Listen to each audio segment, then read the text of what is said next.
Good evening from Hong Kong. Greetings from India. Good afternoon from South Africa. Good evening, everyone, wherever you may be in the world.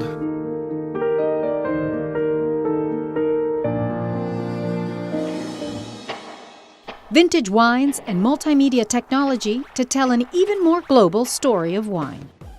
The partnership between the winery Domini Castellare di Castellina and BT Italia gives life to the first live vertical tasting simultaneously in 9 cities and 4 continents.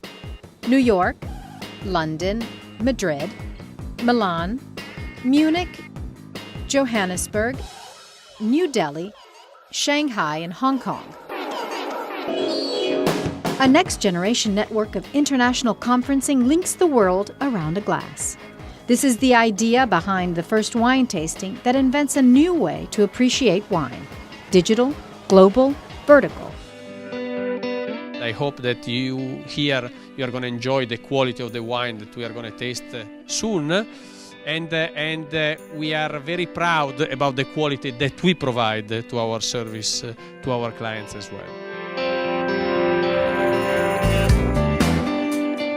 Journalists and wine experts from all over the world, united vertically thanks to new technologies. I'm very happy that today we are bringing to life this idea in which, together with Mr. Panerai of DCC, I believe from the beginning. 6 vintages of Baffonero, 7 of I Sodi di San Niccolò, including the legendary 1986, the first Italian wine included in the top 100 ranking of Wine Spectator. The wine is global, and so it's impossible don't have the concept of the wine like global product. Fortunately, there is the technology, especially the technology of the British Telecom.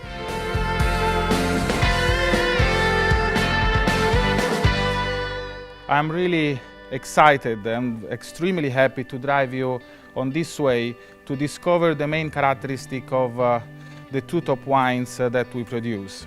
Il Sodi di San Niccolò is made in the oldest vineyard of the property, 47 years old.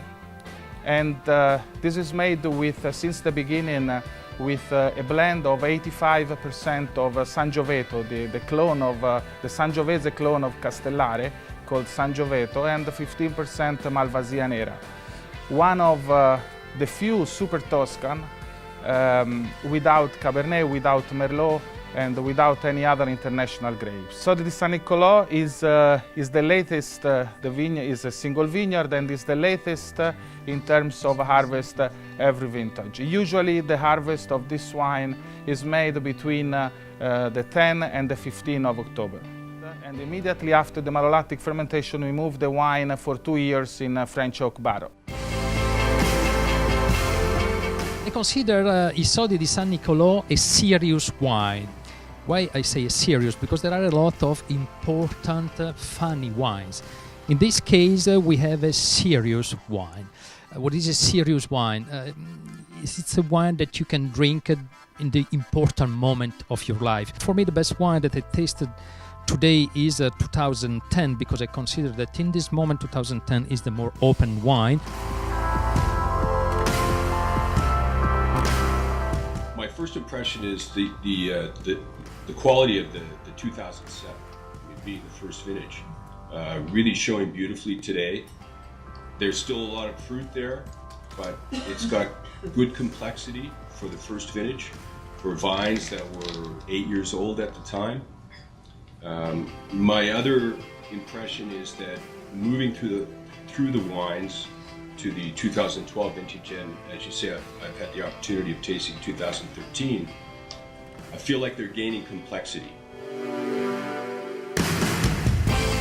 I would consider this event at the same level as we taste a Sassicaia of the 80s. If we drink a 1986, we cannot forget that that was the period where everything was happening in the Italian wine world.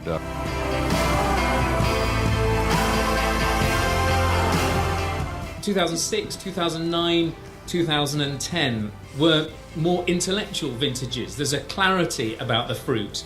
They're very precise, and in a way they're easy ones for us to intellectually write about, because you say it tastes of this, this and this. 7, 8 and 11, those are more hedonistic. They're more knitted together. I'm very interested in 2006, which is opening to the mature age. Generally speaking, the cooler vintages give more elegance to this wine. So 2009 with these balsamic notes, 2010 which is so opulent, but very fresh, very well balanced. Each one has something to say in his own word, but they all talk about the extraordinary potential of the Sangiovese and Castellina in Chianti, which is a Grand Cru of the Chianti Classico area. We move to Rocca di Frassinello. As Mr. Panerai said, is a property born in a joint venture between Castellare and the member-owned the Rothschild Lafitte, with another top expression of the winery.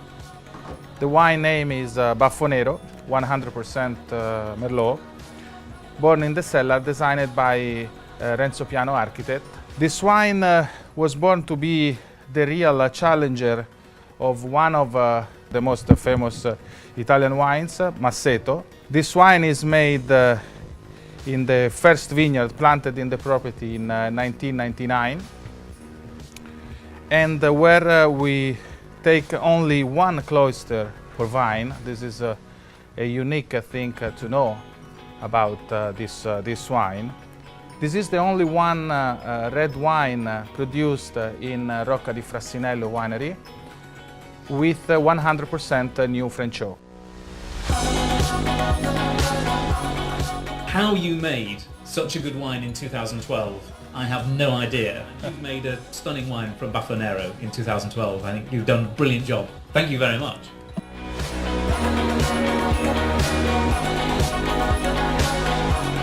One of the things that strikes me about this wine is how it can be austere in its youth, but ages beautifully. And I think we see that here with a little bit with the 06, which is starting to show great balance and elegance, and especially when you go back to the 86, which I think is just beautiful. So thank you.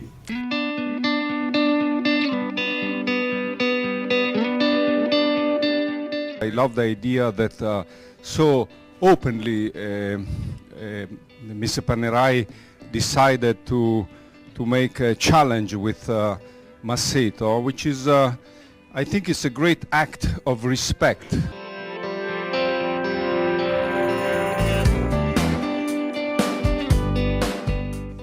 It's the best breakfast I had for a very long time. The first time I remember when you came on the cirque and we tested Baffonero, you told me, so we are the challenger of Masseto and Petrus. And at the end of the testing I say, it's a great wine, I still like my Petrus, but today you reach the goal. The 2007 show where you are.